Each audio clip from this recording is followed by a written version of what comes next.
Welcome to Present Poetry, a podcast where we sit back, relax, and enjoy some poets of the past and present. I'm your host, Erin Crittenden, and before we get started on this week's episode, I want to remind you that all of the material used in this podcast is either public domain or used with permission from the author or the author's estate. It's a fun time for all ages, so sit back, relax, and get ready to hear this week's featured poet.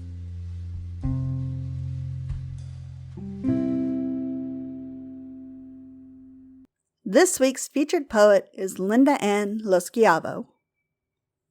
LindaAnn LoSchiavo is a native New Yorker, winner of the Elgin Award, and a member of the British Fantasy Society, HWA, SFPA, and the Dramatists Guild.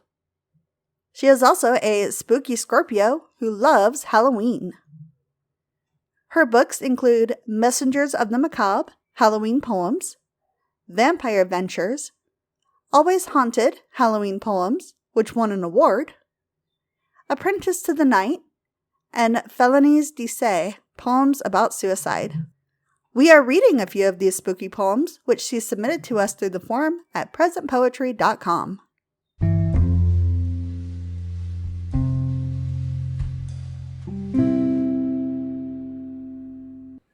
This poem is called The Halloween Homicides on October 31st, 1981.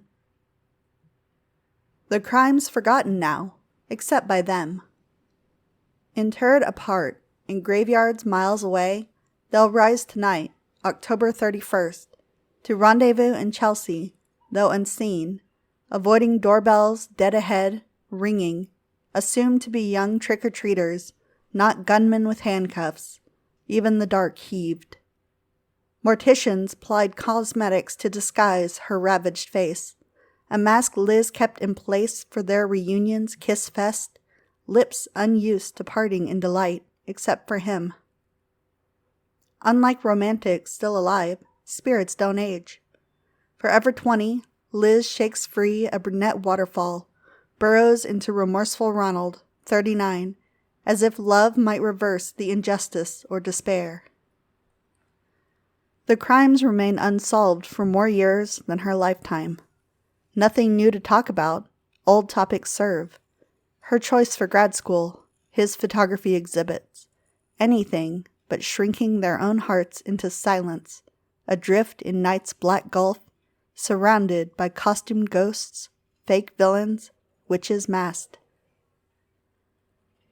October's dying heat releases the scent of souls it swallowed.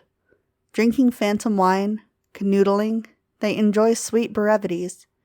Excluded from the bridal carry, joys of familyhood, retirement's applause, both destined to be destinationless, blind shot like pinballs purely at the whim of outside forces, 22nd Street drawing them back by some magnetic force, residing in its lineage of blood.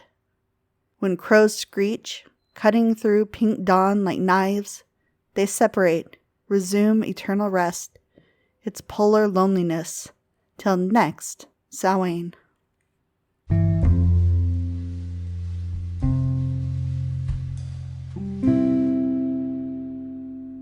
This poem is called Halloween Window Painting. Ghosts rise, my brush broad-stroking outdoor glass. The store already closed, fluorescence on, illuminating my half-finished sketch.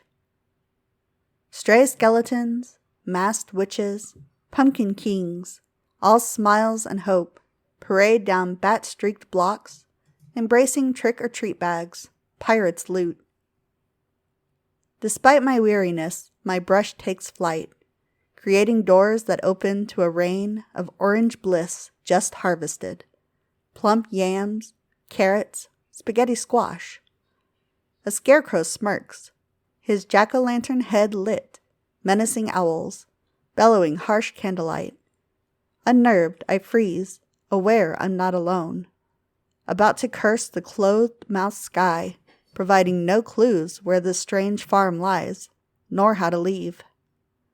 Sly skeletons, loud witches, pumpkin kings, approach, aggressive country primitives. My horsehair brush is weaponized, collects enough white tempera to cover each one, obliterating malefactors with ruthless efficiency. Strong, stubborn winds convey me to a secret corridor that's underneath the Brooklyn store where I was working on my mini masterpiece, completed in my absence. Can it be? A painted scarecrow meets my eyes and winks.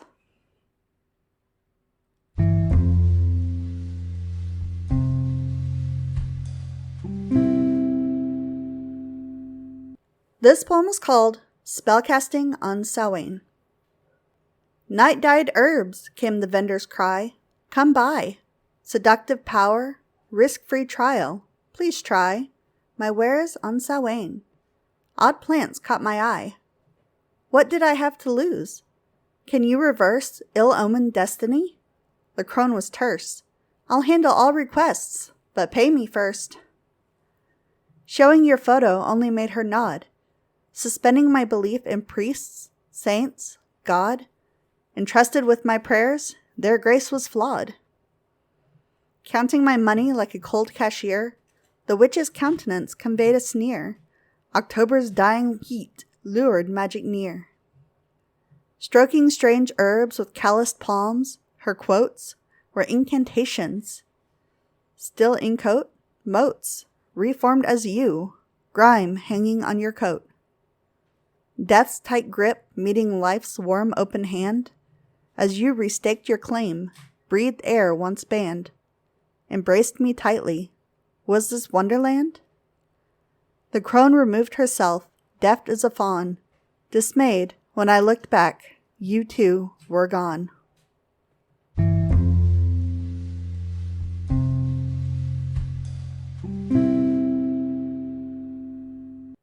This poem is called Elizabeth Siddall Rossetti, Cemetery Superstar.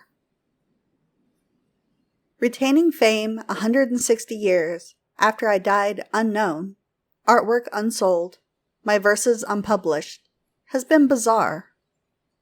Do stars need darkness to appreciate their glowing, or wise men to point them out? My temperamental husband, mad with guilt, laid me to rest with poems, his bound book. This he missed, more than my companionship. Where's my work now? Just then there came a crash. Rude crowbars pried apart my long-sealed lid. Men, open-mouthed like choristers, stared shocked. Distraught, he'd sent them. Dig her up. He'll learn. My flesh looked pale, my red hairs grown more wild. Rossetti's poems sweetened maggots' meals. Worm-eaten scraps had crowned my coffined head. A spectral tapestry akin to my Ophelia pose, a dead girl prettified, myself a teen when painted by Malleus. A painting's fame forgets dead models, but art helps us dream back everything that's lost.